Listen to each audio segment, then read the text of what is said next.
warahmatullahi wabarakatuh. Waalaikumsalam warahmatullahi wabarakatuh. Ya, terima kasih atas kesempatannya Bapak Ibu atas kehadirannya di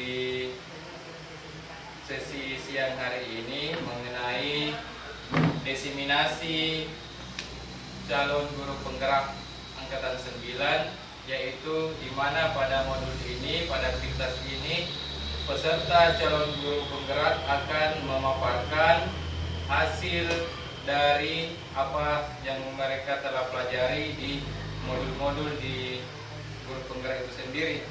Jadi setiap peserta itu sudah melalui 4 modul sampai di tahap ini. Jadi setiap peserta itu akan memaparkan ke teman-teman, ke Bapak Ibu untuk mengenai bagaimana tindak lanjut yang telah diterapkan di sekolah. Ya, jadi ini merupakan program yang dilaksanakan di setiap akhir modul. Jadi pada saat seluruh peserta calon guru penggerak dimanapun berada se-Indonesia melakukan hal yang sama. Jadi tugasnya yaitu membuat video desiminasi seperti sekarang ini, pemaparan beserta warga sekolah, baik itu guru, baik itu kepala sekolah maupun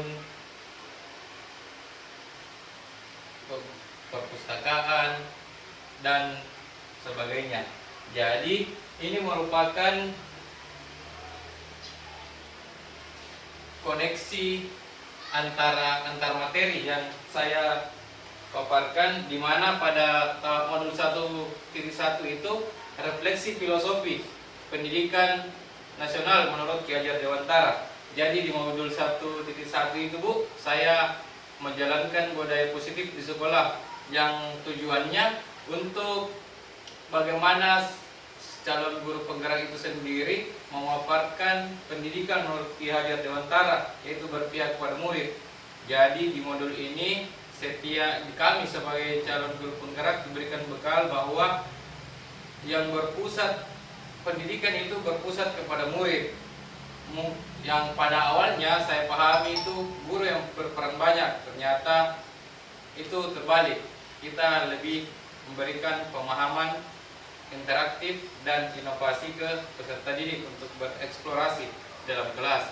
Di modul kedua saya pelajari yaitu nilai dan peran guru penggerak, di mana di dalam nilai guru penggerak itu diharapkan setiap calon guru penggerak memberikan budaya positif dan perannya itu sendiri membuat keyakinan kelas.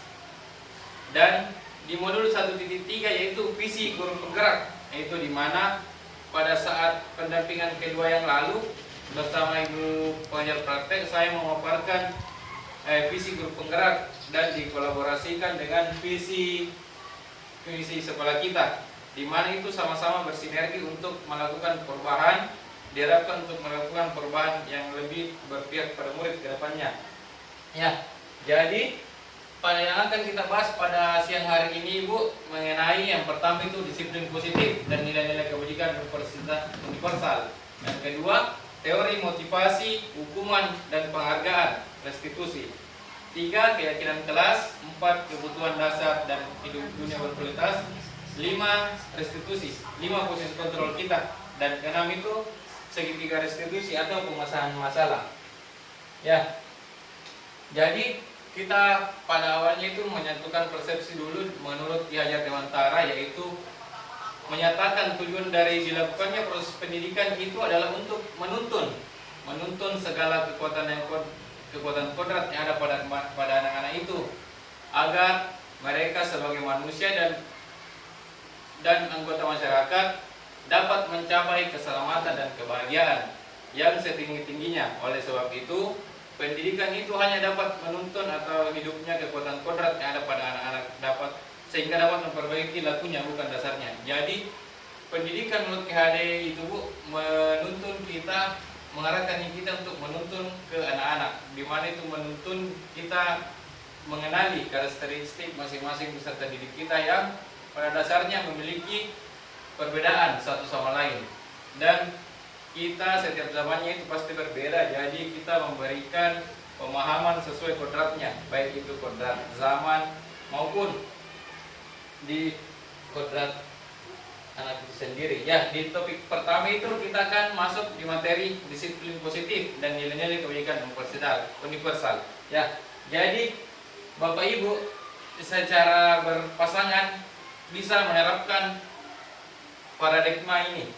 Ya, di mana ada satu orang sebagai yang mengepal tangannya dan satu lagi pasangannya itu membujuk dia untuk dibuka tangannya. Bisa dengan cara apa? Bisa dengan cara membujuk, mengancam, menghardik, merayu, menyuap agar tujuannya itu dibuka kepalan tangannya. Jadi, ya, jadi di prakteknya ini setiap Bapak Ibu berpasangan, satu sepakati saya yang punya barang berharga dalam sini, dan satu lagi penasaran dia berani untuk membujuk atau sesuai dengan ini Ibu Wasti sama Bu Alma, Ibu sama Ibu kita dua. Jadi kita sesuai ya, jadi kita sepakati siapa yang mau dibuka, siapa yang mau membujuk dan sebagainya. Ya, silakan Bu diterapkan. Ya, satu sebagai kuku ingin mempertahankan ini, satu lagi membujuk. Ayo saya dengan cara pun boleh mengancam, menghardik. Oke, silakan Bapak Ibu praktekkan. Ya. Ya. Ya, sepakati dulu siapa yang tangannya. Saya mau mendengar. Ya. Ya. Jadi Ibu anggap ada sesuatu dalam sini yang berharga. Iya, ditulis di kertas saja. Ya, ditulis saja. Iya, sesuatu yang berharga dan tidak dilihat sama tuannya. Ya, biar ditulis sejelas Bapak Ibu ketahui apa itu dalam. Ya. Ada sesuatu hal yang berharga di tangan Ibu yang terkepal, dan satu lagi pasangannya itu penasaran dan ingin sekali. Tujuannya itu dia ingin sekali membuka dengan cara boleh mengancam, menghardik, merayu dan menyuap. Silakan Ibu dilakukan.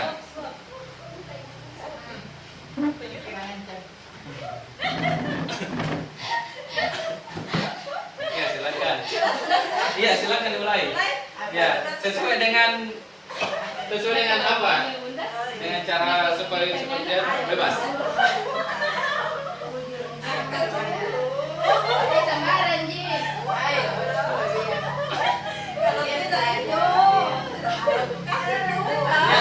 Ya, terjadi dialog.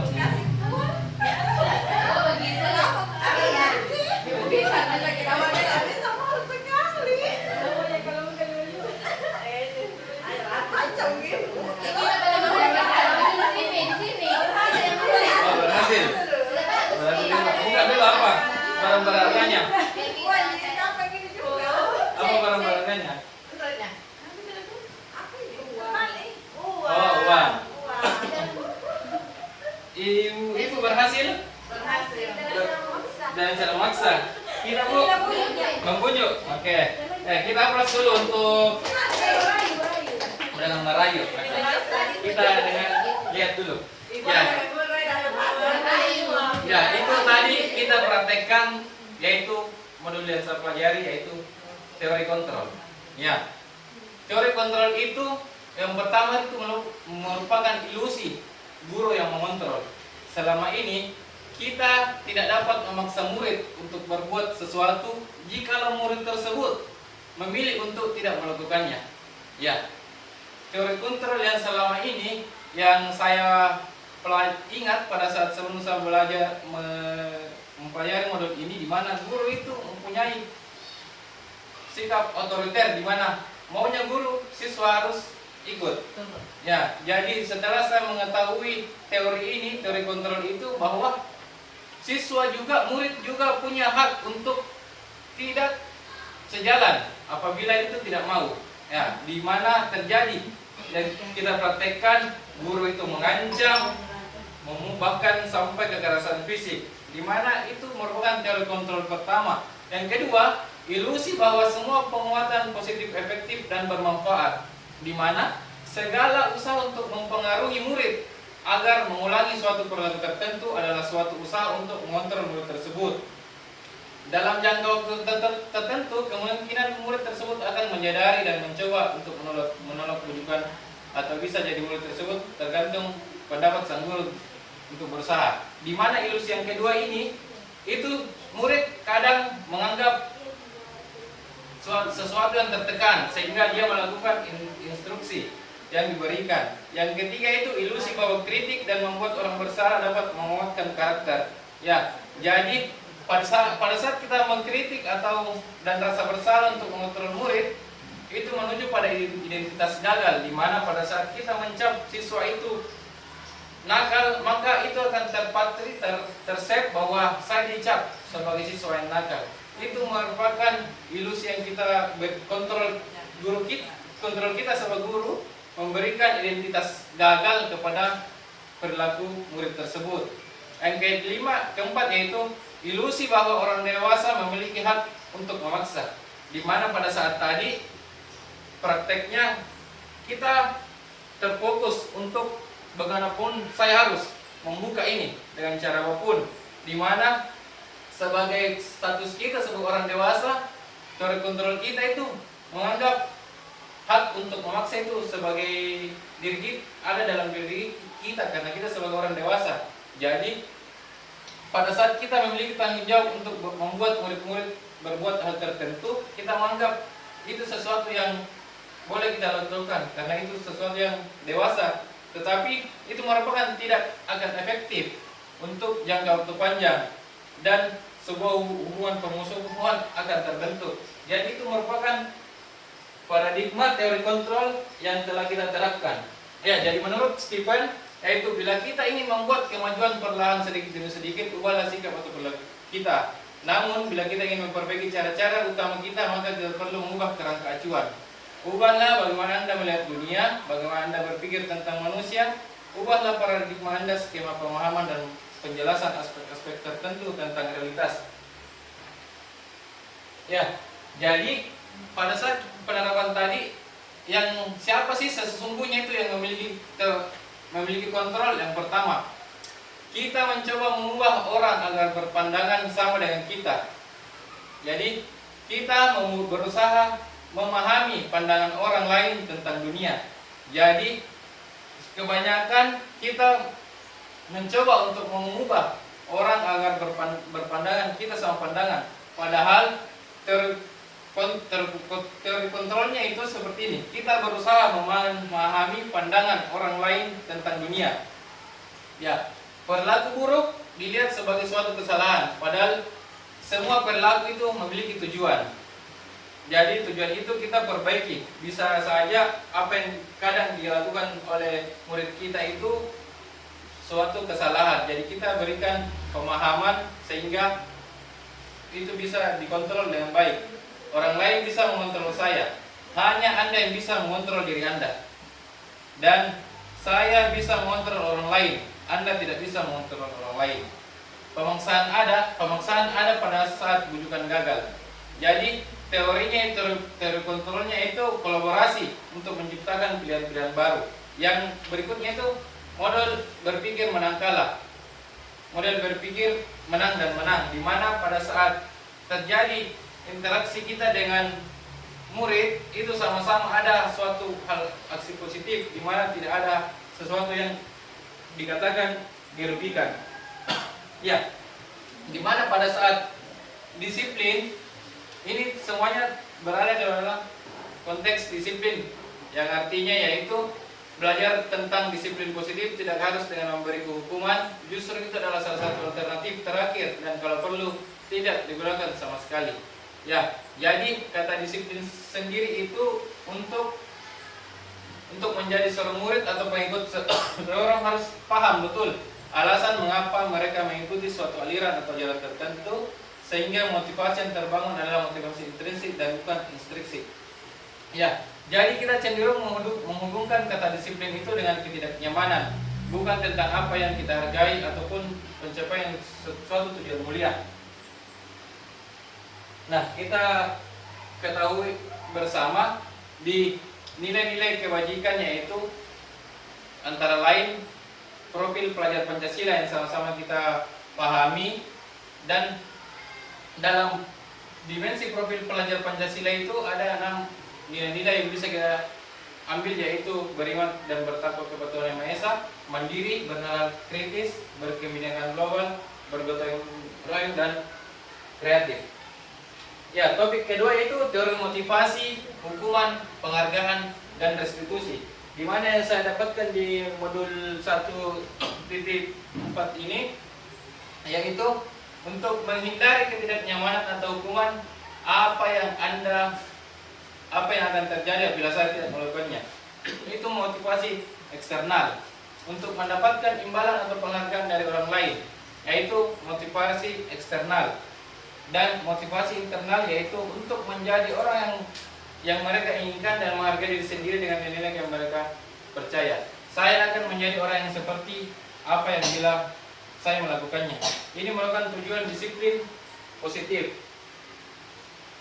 Ya, ini merupakan bahwa dihukum oleh penghargaan. Jadi sebagai guru kita menganggap bahwa penghargaan itu sesuatu yang bisa dilakukan, akan tetapi pada saat saya mempelajari modul ini, di mana hukuman itu sebanding dengan penghargaan, bahwa penghargaan yang kita berikan kepada murid bisa berakibat fatal karena dia akan menganggap pemberian dalam artian hadiah itu, dia selalu mengharap setiap apa yang ada dilakukan pasti mengharapkan hadiah. Jadi dorongan eksternal dan ada faktor ketergantungan di dalamnya. Pada saat tidak dikasih hadiah tidak sama semangatnya. Ya, pengakuan atau apresiasi kebajikan. Dalam memberikan apresiasi pengakuan perlu diingat beberapa hal, yaitu bila beri pengakuan secara khusus, pribadi, beri pengakuan kepada sesama murid bergantian, saling memberi masukan dan beri pengakuan secara konsisten. Contoh pengakuannya seperti kemarin saya perhatikan rasa empatimu besar sekali dan situasinya itu pada saat menolong murid di kelas. Mungkin ini contoh-contoh pengakuan apresiasi kebijakan. Ya, Bapak Ibu, sesuai yang kita terapkan di kelas, ini merupakan suatu tindakan yang Ibu bisa beri komentar. Yang pertama itu mencatat 100 kali di dalam buku kalimat. Saya tidak akan terlambat lagi karena terlambat ke sekolah. Apakah itu merupakan hukuman atau konsekuensi? Hukuman? Ibu? Oke, kita melangkah ke hukuman atau konsekuensi. Oke, mantap, terjadi perbedaan. Yang berikutnya, lari mengelilingi lapangan basket 2 kali kalau terlambat hadir di sekolah. Hukuman atau konsekuensi? Hukuman.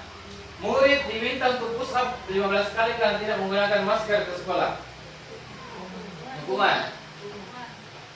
Tidak menggantikan kerja tugas teman yang telah dicoret-coret.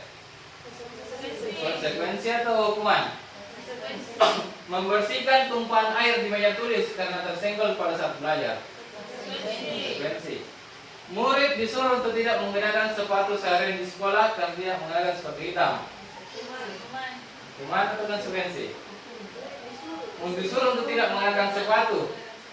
Ini murid bisa pakai sepatu putih ke sekolah, disita sepatu putihnya dan seharian tidak pakai sepatu. Hukuman atau konsekuensi? Lari mengelilingi lapangan basket 2 kali dan terlambat 10 menit untuk pembelajaran proyek. Oke, mari kita sama-sama. Ya, jadi mencatat 100 kali itu merupakan suatu hukuman. Lari itu merupakan hukuman. Push up itu hukuman. Menggantikan kertas tugas teman tercoret itu konsekuensi. Membersihkan tumpahan air konsekuensi.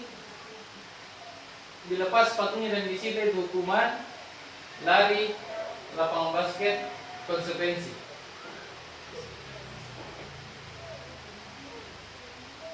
Ya, mari kita perhatikan secara seksama bahwa hukuman itu mempunyai sifat yang sesuatu yang menyakitkan harus terjadi. Hukuman itu sesuatu yang menyakitkan harus terjadi, tetapi di konsekuensi tidak terjadi rasa sakit, tetapi harus terjadi.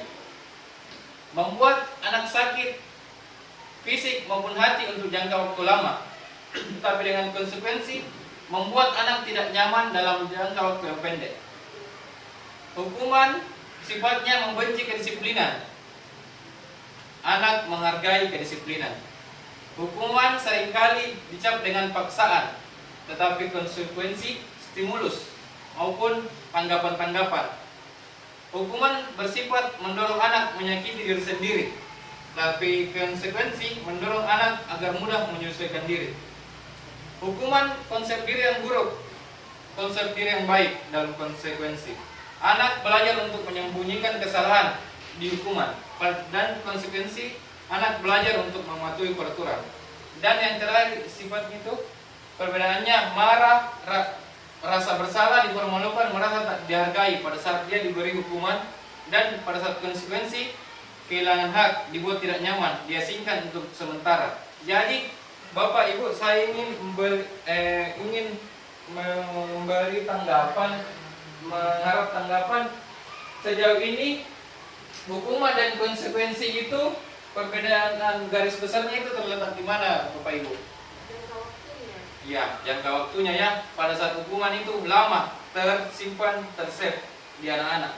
Tetapi kalau dengan konsekuensi mudah untuk dilupakan, dan itu mungkin sesuatu yang biasa. Semisal kayak tadi menggantikan kertas yang dicoret-coret temannya. Ya, itu merupakan konsekuensi karena tindakannya sendiri dia perbaiki. Kita melangkah ke berikutnya itu di dalam modul 1.4 yang saya pelajari ini, ilmu baru yang saya dapat yaitu restitusi, yang dimana restitusi itu merupakan proses yang menciptakan murid untuk memperbaiki kesalahannya mereka, ya, sehingga mereka bisa kembali ke kelompok mereka dengan karakter yang lebih kuat. Ciri-ciri restitusi itu bukan untuk menebus kesalahan, namun untuk belajar dari kesalahan, memperbaiki hubungan, tawaran bukan paksaan. Restitusi menuntut anak melihat ke dalam diri, mencari kebutuhan dasar, dan restitusi itu fokus pada karakter bukan tindakan. Ya, jadi restitusi itu mengembalikan murid yang berbuat salah pada kelompoknya. Ya, ini merupakan tahapan-tahapan dalam memberikan hukuman, konsekuensi, dan restitusi. Hukuman, konsekuensi, di atasnya itu merupakan suatu nilai atau restitusi, yang dimana tindakan yang kita lakukan itu memberikan dampak yang positif ke peserta didik kita. Jadi tidak ada identitas gagal dalamnya. Jadi anak-anak itu merasa sukses pada saat diterapkan restitusi. Topik yang berikutnya itu keyakinan kelas. Bapak Ibu, pada saat sebelum saya mempelajari model ini, yang saya tak ketahui itu peraturan kelas. Tetapi setelah dilakukan evaluasi, diubah kata-katanya, keyakinan kelas.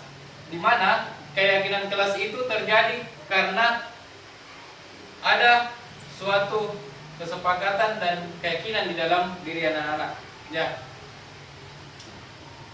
Dari pertanyaan-pertanyaan berikut ini, mengapa tidak peraturan saja? Mengapa harus keyakinan kelas? Nilai apa Bapak Ibu yang diterapkan di poin yang pertama ini? Harus menggunakan helm bila mengendarai kendaraan roda 2. Ya, betul, nilai keselamatan. Karena bukan untuk takut dengan polisi. Ya, karena untuk keselamatan. Ya, menggunakan masker 3M. Ini merupakan kesehatan. Harus dalam tepat waktu pada saat mengikuti pelatihan. Untuk mendukung melalui intrinsik kembali ke nilai keyakinan untuk lebih menggerakkan seseorang dibanding mengikuti serangkaian peraturan-peraturan. Itulah mengapa peraturan itu diubah menjadi keyakinan. Karena seringkali kita cap peraturan itu sesuatu yang takut, kita ketakutan dan terpaksa kita mengikuti aturan tersebut. Kita ubah menggunakan kata keyakinan kelas. Ya. Pada dasarnya itu awalnya itu berbentuk peraturan. Peraturan itu Di atasnya tingkatannya keyakinan kelas. Secara kompleks menjadi lingkungan yang positif. Ketika lingkungan positif itu terjadi, maka secara keseluruhan terjadi budaya positif di sekolah yang pada awalnya didasari dengan peraturan kelas, keyakinan kelas, lingkungan positif, dan budaya yang positif. Bapak Ibu, saya ingin menunjukkan gambar yang mana di kanan dan di kiri itu apakah yang yang di mana itu merupakan kesepakatan, yang di mana itu merupakan peraturan. Yaitu tadi peraturannya, dan ini kata-kata yang kesepakatan kelas. Ya. Nah, kesepakatan kelas itu didasari dengan kata-kata yang tanpa paksaan, tanpa ada ya, yang mana Bapak Ibu ini di gambar ini yang kesepakatan kelas. Yang hijau atau yang putih? Putih. Oke. Di kelompok di sebelah sini Ibu mengatakan warna putih. Apa tanggapannya dasarnya sehingga mengatakan kelas yang putih ini lebih sepakat, ini kesepakatan kelas dibanding yang hijau? Karena itu ada kata kaminya. Iya. Iya, kata kami ya. Karena kami. Karena ada kata kami, terjadi kesepakatan antara guru dan murid, antara siswa. Karena kalau yang seperti kelas hijau, mungkin peraturannya gurunya saja datang tepat waktu mengucapkan salam. Dan di kesempatan kelas itu dirancang untuk menggunakan kata-kata yang tak ada paksaan dan kekerasan di dalamnya. Dan kita baca bersama, kami guru dan murid yang saling menyayangi. Kami murid yang semangat belajar, kami murid yang peduli dengan teman-teman. Jadi ini mungkin kesepakatan kelas, contohnya yang bisa kita terapkan di kelas kita nanti ketika sudah bagus. Nah, di layar ini Ibu, kita mendapatkan suatu perbedaan di mana peraturan itu kalimatnya selalu kembalikan buku ke tempatnya, dan kalimat keyakinan kelasnya yaitu bertanggung jawab. Dilarang mengganggu orang lain, menghargai orang lain. Hadir di sekolah 15 menit sebelum pembelajaran dimulai, menghormati orang lain maupun berkomitmen. Dilarang melakukan kekerasan, keselamatan, menghormati orang lain. Dilarang menggunakan narkoba, kesehatan, bergantian, teman gembira, menghormati orang lain. Dan jangan berlari di kelas atau koridor, keselamatan dan keamanan. Jadi kata-kata di peraturan ini itu lebih menekankan suatu arahan atau peraturan, dan di keyakinan kelas itu sesuatu kata-kata yang lebih kita pahami bersama. Di topik yang keempat yaitu kebutuhan dasar manusia dan dunia berkualitas. Ya, Bapak Ibu, kita bisa melihat kebutuhan dasar manusia itu sendiri. Yang pertama, survive atau bertahan hidup. 5 kebutuhan dasar berikutnya, kasih sayang dan rasa diterima, kebebasan, penguasaan, dan kesenangan. Keseluruh tindakan manusia ini memiliki tujuan yang tertentu. Segala hal yang kita lakukan adalah usaha terbaik untuk mendapatkan apa yang kita inginkan. Jadi ini merupakan 5 kebutuhan dasar kita sebagai seorang manusia. Dan dunia berkualitas adalah tempat khusus dalam pikiran seseorang, tempat menyimpan gambaran atau representasi dari semua diinginkan atau impian. Jadi sama saja di dunia pendidikan ini, Bapak Ibu, siapa orang-orang yang paling penting dalam hidup kita? Nilai kebajikan apa yang terpenting dalam hidup kita? Ini merupakan suatu gambaran dunia yang berkualitas menurut versi kita, sehingga apa yang bermakna di kehidupan kita itu bisa kita tahu. Yang berikutnya itu posisi 5 posisi kontrol. Ya, posisi kontrol itu terbagi 5, yaitu di dalam restitusi itu penghukum, pembuat rasa bersalah, teman, pemantau, manajer.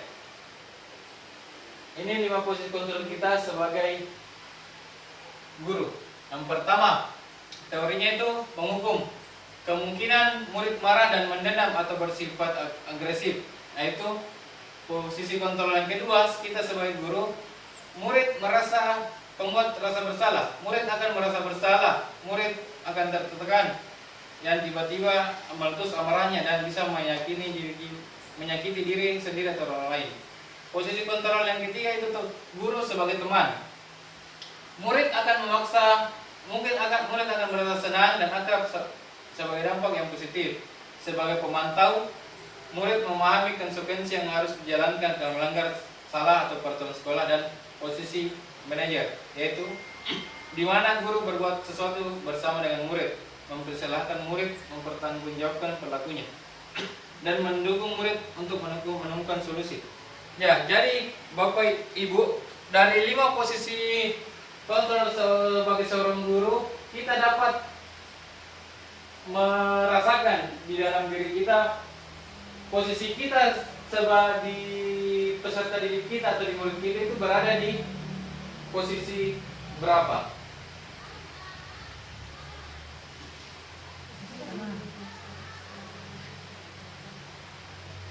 Ya, ini merupakan tingkatan, 5 tingkatan. Jadi diharapkan kita sebagai seorang pendidik, kita sebagai manajer, di mana kita menempatkan diri kita itu sebagai manajer dalam mendapatkan permasalahan di peserta didik kita. Ya, perbandingannya yaitu sebagai penghukum dulu.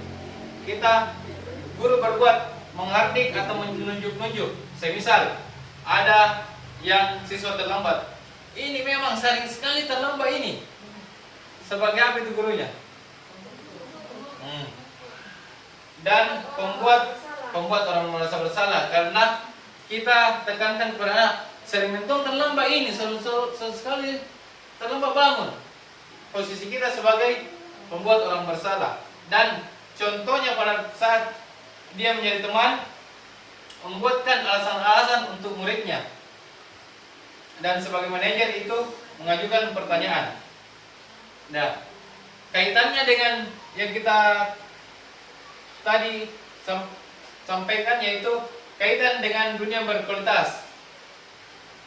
Murid meletakkan guru di luar dunia berkualitas. Murid meletakkan guru di dalam dunia berkualitas. Dan di posisi manajer, murid meletakkan dirinya sebagai individu yang positif dalam dunia berkualitas. Jadi dampaknya pada murid pada perbandingan posisi kontrol ini, pada saat kita menghukum, kadangkala dia itu mengulangi kesalahannya. Tapi pada saat kita menempatkan di posisi manajer, peserta didik itu mengevaluasi diri dan cara untuk memperbaiki dirinya. Itu harapan yang saya pelajari di modul ini untuk bagaimana kita sebagai guru menjadi seorang manajer.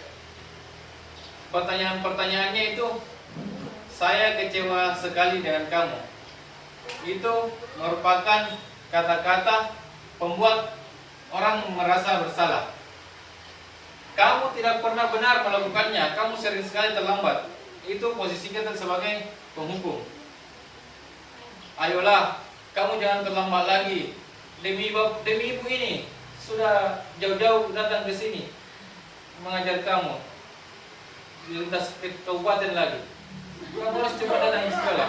Nah, itu posisi sebagai teman. Sebagai pemantau, apakah kamu mau mendapatkan stiker bintang hari ini? Oh, di materi dia ini, dia pemberian reward setiap pagi. Dia menyiapkan semacam stiker yang bisa dilepas tempel, diberikan ke peserta didik yang cepat datang pagi hari. Itu posisinya sebagai pemantau. Jadi stiker bintangnya ini berbeda-beda setiap hari karena berbeda-beda semisal datang. Kamu bisa menyelesaikan masalah ini. Itu posisinya sebagai manajer, di mana kita sebagai guru mengaitkan keyakinan-keyakinan kelas yang telah kita perbuat untuk mereka mengetahui, peserta didik itu lebih mengetahui kesalahannya dan berusaha untuk memperbaikinya secara sendiri. Kamu selalu yang paling terakhir. Ini posisi mau penghukum, di mana kita selalu mencap, ini selalu sekali memang terlambat sekali kumpul tugas. Itu posisi kita sebagai penghukum. Ya, topik yang keenam yaitu segitiga restitusi. Di mana pada saat kita memperoleh masalah yaitu suatu segitiga restitusi itu merupakan suatu proses dialog yang dijalankan oleh guru, orang tua ataupun murid agar dapat menghasilkan murid yang mandiri dan bertanggung jawab. Yang pertama itu teorinya menstabilkan identitas, validasi tindakan yang salah dan menanyakan keyakinan. Ini merupakan 3 posisi segitiga restitusi. Yang pertama itu menstabilkan identitas. Kalimat awalnya, "Nak, kamu kenapa datang terlambat?" Menstabilkan identitas. Saya juga pernah terlambat. Jadi kamu bukan orang yang satu-satunya yang sering terlambat. Itu merupakan kata-kata awalnya yaitu menstabilkan identitas. Yang kedua itu validasi tindakan yang salah. Yaitu siswa diminta untuk menggali apa yang penyebabnya sehingga mereka terlambat. Semisal, saya terlambat bangun Pak, karena mungkin main HP atau dan sebagainya. Dan menanyakan keyakinan. Apakah kamu keyakinan kelas yang telah kita sepakati? Jadi di menanyakan keyakinan itu kita mengingatkan kembali tentang keyakinan yang telah kita sepakati bersama peserta didik. Dan kamu ingin menjadi orang yang seperti apa? Kita menggali apa motivasinya, apa impiannya anak-anak, dan kita kaitkan bilang kamu jangan terlambat lagi membuat kesalahan karena kamu ingin menjadi orang yang seperti ini. Itu mungkin kalimat-kalimat yang kita bisa praktekkan dalam segitiga restitusi, yaitu menstabilkan identitas, validasi kebutuhan, dan menanyakan keyakinan. Ya, baiklah Bapak Ibu, setelah pemaparan materi ini kita merefleksikan hal baru apa yang mengubah paradigma Anda dari yang telah Anda dapatkan pada sharing ini. Mungkin ada Ibu yang bisa memberikan tanggapan. Ibu Asti, silakan. Terima kasih atas kesempatan. Perasaannya dan apa menjadi. Terima kasih atas kesempatan Ya. yang diberikan kepada saya. Ya. Saya sedikit menanggapi tentang apa yang telah dipresentasikan oleh Bapak Shalom Guru Penggerak. Jadi pada refleksi kali ini hal baru apa yang mengubah paradigma Anda dari yang telah Anda dapatkan pada hari ini?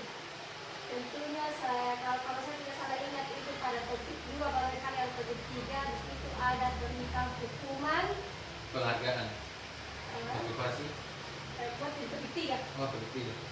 Hukuman, ada yang bersifat hukuman dan ada yang bersifat konsekuensi dan satu lagi ada namanya restitusi. Di mana hukuman itu bersifat negatif, konsekuensi itu bersifat netral, dan restitusi itu bersifat positif. Artinya apa? Dan ketiga ini kita bisa membandingkan bahwa apa yang sebaiknya kita bisa terapkan pada dunia pendidikan, terutama yang berfokus pada peserta didik. Jadi yang selama ini kita terapkan dalam kelas itu, kalau apabila ada anak-anak yang terlambat kita biasanya memberikan hukuman. Kedepannya mungkin barangkali kita bisa memberikan restitusi atau penguatan yang bersifat berkelanjutan, artinya memberikan yang terbaik kepada peserta didik. Kemudian perasaan apa yang muncul selama mengikuti sesi ini, khususnya mengenai makna disiplin dan aplikasi integritas. Jadi yang muncul selama mengikuti sesi ini, kita mengetahui banyak hal, tentunya banyak hal-hal baru seperti tadi restitusi itu sendiri, bahwasanya hal-hal yang ingin kita terapkan itu biasanya bersifat kita sebagai guru dan anak-anak itu harus memiliki keyakinan yang sama untuk diberlakukan di dalam kelas. Artinya kita memiliki kesepakatan dan tidak bersifat seperti peraturan. Kemudian peran AMO seperti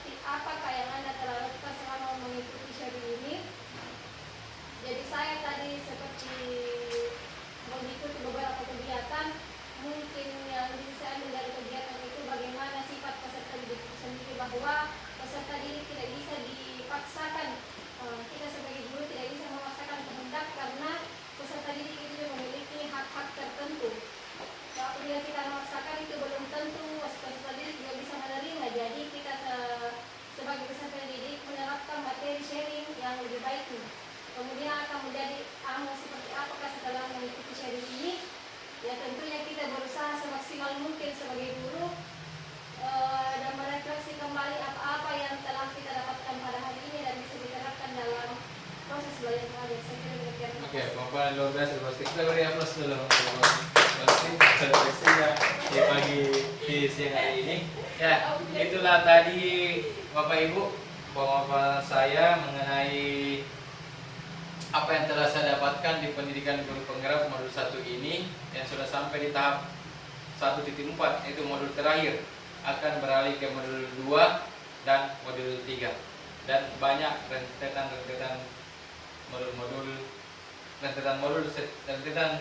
pilihan di setiap modulnya, yaitu beberapa modul ke depan. Di modul kedua itu ada 3 modul di dalamnya, dan modul 3 itu sendiri terdapat anak modul 3 lagi, kolom tulis. Terima kasih atas perhatian dan kerjasamanya Bapak Ibu.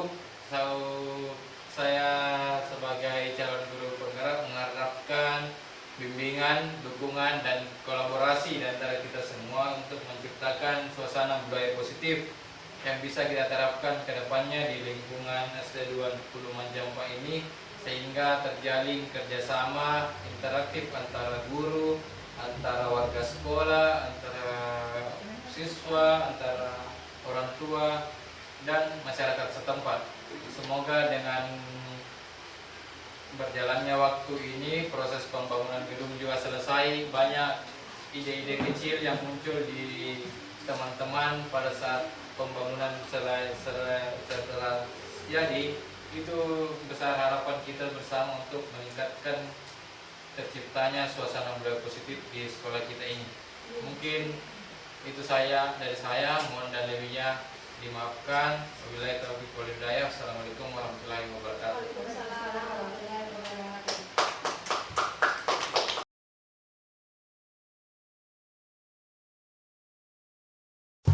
Assalamualaikum warahmatullahi wabarakatuh. Waalaikumsalam warahmatullahi wabarakatuh. Jadi bagaimana ya? Jadi hari ini kita akan membuat yang namanya keyakinan kelas. Ada yang sudah tahu apa itu yang dimaksud dengan keyakinan kelas? Apa itu? Oke, bagus ya. Jadi sebentar Bapak akan membagikan suatu kertas sticky notes kepada kalian untuk kalian menuliskan keyakinan seperti apa yang kalian ingin di kelas ini terjadi, sehingga bisa kita terapkan dalam aktivitas kita di sekolah. Ya? Yang kalian juga tulis bisa lebih dari satu, sesuai dengan apa kalian sepakati. Jadi boleh kalian isi itu, misal ada yang menulis kalau mau keluar minta izin dulu, atau tidak boleh mengganggu teman, seperti itu contohnya ya. Sesuai kalian inginkan di kelas itu ya. Bebas, silakan ambil alat tulisnya, kalian tulis ya. Tulis di kertas pilotnya ya. Boleh lebih satu, boleh 3, boleh 4. Tidak, yang ditulis di dalam sini.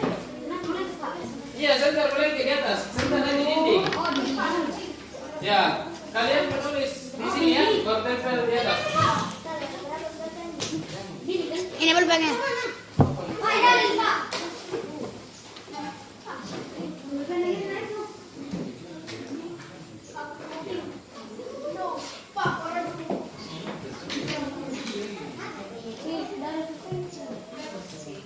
Oh, kasihan. Oke, silakan ditulis nak.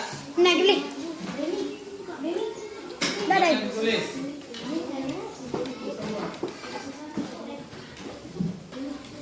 Silakan menulis.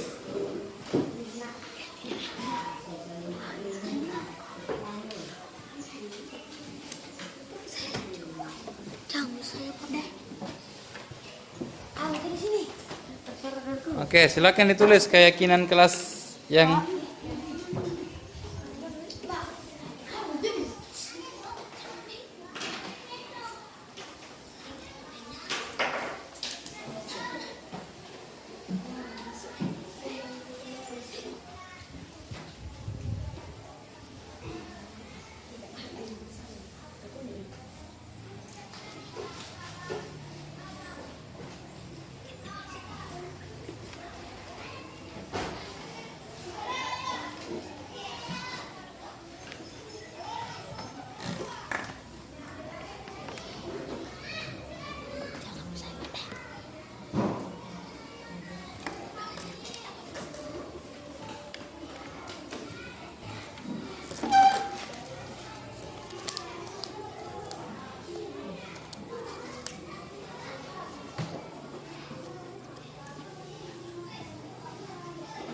Oke, sudah ada? Yang selesai? Oke, silakan yang sudah ada maju ke atas di sini nak tempel. Di kelasnya. Pertanyaan rapi ya. Ya. Ayo. Tempel sini. Ya, rapi. Ini. Ya, tampilnya lagi tampilnya. Ya, oke, silakan kembali ke bangkunya kalau sudah. Di bawahnya lagi boleh, di bawahnya disusun.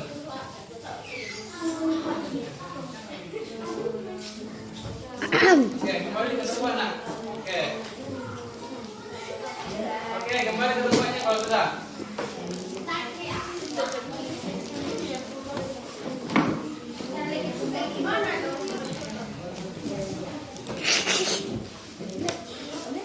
Nggak punya saya.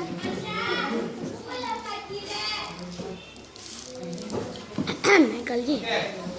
Sudah ada, masih ada? Silakan, Errol. Ya tuh. Mana? Oke. Siap? Sudah ada? Sudah? Semua? Oh, masih ada. Silakan, tempel.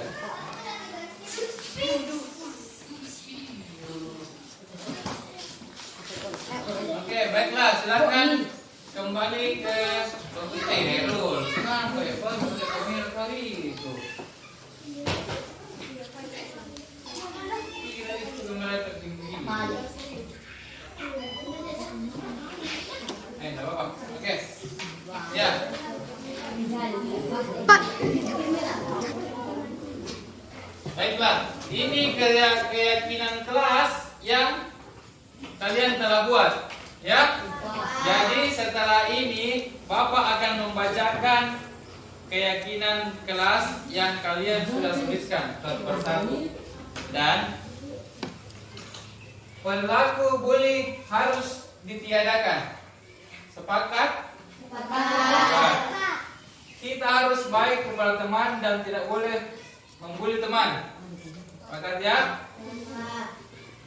Kalau keluar harus minta izin. Sepakat? Pak. Menjaga kebersihan. Pak. Iya. Tidak boleh mengejek teman. Pak. Tidak boleh mencuri barang teman. Pak. Hei. Tidak boleh mengejek orang lain, ya? Pak. Tidak main di kelas. Sesama kelas harus saling menghormati dan tidak berkelahi. Menjadi lebih baik ingin teman-temanku. Aku ingin teman-temanku. Tidak mengganggu teman, rutin membersihkan kelas. Kelas harus bersih, mematuhi, mencinta sekolah. Tidak boleh ribut. Kita harus bersih, mematuhi peraturan sekolah. Kita harus meminta izin kalau kita ingin keluar. Dan kita harus bersatu bersih, mematuhi perintah guru. Ya, itulah tadi yang kalian telah susun. Ini kalian telah tulis. Jadi kita pisahkan mana kalimat yang negatif. Seperti apa itu negatif? Yang dilarang, tidak boleh. Kita memakai kata yang sebisa mungkin tidak ada larangan. Jadi yang namanya itu keyakinan, sesuatu yang kalian yakini bahwa harus saya lakukan. Semisal, saya kasih contoh. Kalian naik motor pakai helm untuk apa? Keselamatan, ya. Karena itu keyakinan memang di dalam diri, bukan karena takut polisi, karena untuk keselamatan. Sama juga dengan keyakinan kelas, itu harus kalian pahami. Oh, saya ini piket, tapi saya harus membersihkan. Tidak mesti dipanggil, bilang ready, piket, tugas membersihkan. Seperti itu, ya. Karena ini keyakinan dari kesadaran diri sendiri. Oke ya, paham? Oke. Setelah ini kita membentuk suatu keyakinan kelas dan kita hiasi. Sepakat? Setuju?